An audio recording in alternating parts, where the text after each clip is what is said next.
Bonjour, je suis Jean-Michel Garlac. Bienvenue à tous sur mon podcast Happycom. Happycom, vous le savez, c'est le podcast qui vous permet de devenir un meilleur communicant, mais pas que. Alors, épisode 31, c'est quoi ? C'est gérer la pression de l'entourage quand on est demandeur d'emploi. Que le demandeur d'emploi qui n'a jamais reçu la pression de son entourage se lève. Attendez, hop, si vous êtes en voiture, ne le faites pas. Laissez-moi plutôt un commentaire tout à l'heure. Mais je pense que vous allez être très très peu nombreux dans ce cas-là. Je suis passé moi aussi par la case chômage.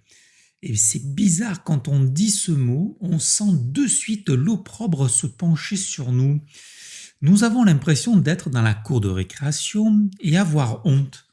Car l'on n'a pas la bonne marque de chaussures, car l'on est le chouchou de la prof, ou car on ne connaît pas les résultats du dernier match de foot. Alors oui, le terme demandeur d'emploi est apparu, il est plus politiquement correct, mais il n'a rien changé à la pression de votre entourage.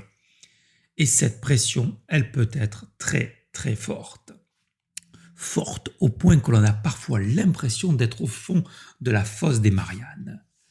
Comment peut se traduire cette pression ? Tu as rappelé le recruteur dont je t'ai parlé ? Tu sais, depuis le temps que tu cherches, tu ne devrais peut-être pas faire la fine bouche. Tu as répondu à l'annonce que je t'ai envoyée ? Alors, cette pression peut bien sûr partir d'une bonne intention. La personne veut seulement vous aider, mais elle ne se rend pas compte du stress qu'elle rajoute.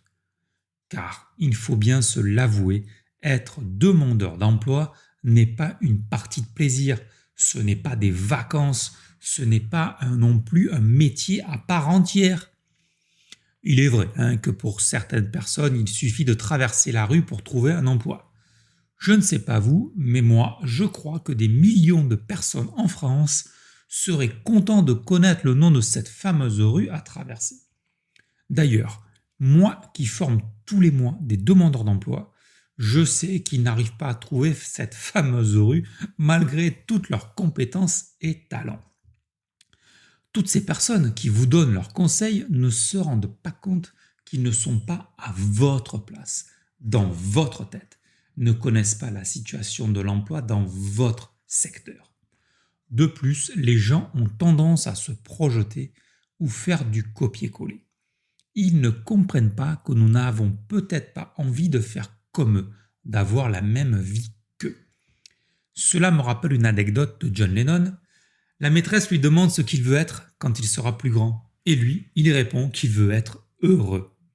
Elle lui dit qu'il n'a pas compris la question, et lui répond que c'est elle qui n'a pas compris la vie. Alors, comment faire pour gérer toute cette pression ? Premièrement, je vous conseille quoi ? Je vous conseille de communiquer. Ce n'est pas vraiment une surprise pour vous, mais le faites-vous vraiment ? Donc, tenez informés vos proches de l'avancement de vos recherches, du marché de l'emploi dans votre secteur, de vos réflexions. Vous pouvez exprimer aussi vos besoins auprès de ces personnes. Pourrais-tu me donner ton avis sur ce qui m'aiderait ? Ça serait... Votre entourage sera content de pouvoir vous aider. Vous pouvez aussi demander à ce que l'on évite de vous en parler, car cela vous mine le moral. En effet, votre entourage peut ne pas avoir conscience de l'état dans lequel vous met cette recherche d'emploi. Vous pouvez aussi leur rappeler que c'est vous qui êtes aux commandes de votre vie. Votre entourage ne doit pas décider de votre vie. Vous devez vivre votre vie et pas la leur. Vous gagnez 10 000 € par mois, vous avez fait un burn-out, avez décidé de quitter votre emploi et prendre du temps pour faire le point, faire une formation pour vous reconvertir. C'est votre choix, votre vie et votre entourage doit le respecter. À vous de bien leur expliquer. Sachez aussi rester focus sur votre objectif, votre projet. Si vous savez vraiment ce que vous voulez, vous pourrez aisément le défendre auprès de votre entourage. Travaillez votre confiance en vous. Vous savez que vous faites tout ce qu'il faut pour trouver un emploi. vous savez que vous mettez toutes les chances de votre côté, vous faites tout pour vous améliorer, alors aucune raison pour perdre confiance. Et puis, dernier point, si vous prépariez un pitch pour certaines situations où vous ne voulez pas discuter, pour couper court à toute discussion. Vous avez passé la journée à chercher et répondre à des offres d'emploi et vous n'avez pas envie lors de la soirée avec les copains que l'on vous prenne la tête avec ça.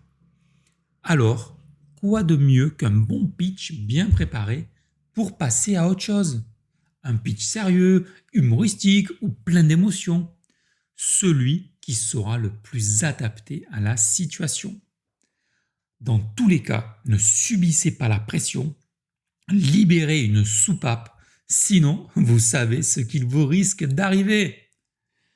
Cet épisode vous a sûrement plu, alors je compte sur vous pour me laisser un avis 5 étoiles sur iTunes. Vous savez que cela m'aidera beaucoup. Et puis si iTunes ça vous parle pas, si vous écoutez sur une autre plateforme, qu'est-ce qu'il vous reste à faire ? Un partage, oui, partagez ce podcast autour de vous, sur vos réseaux sociaux, sur WhatsApp, en direct.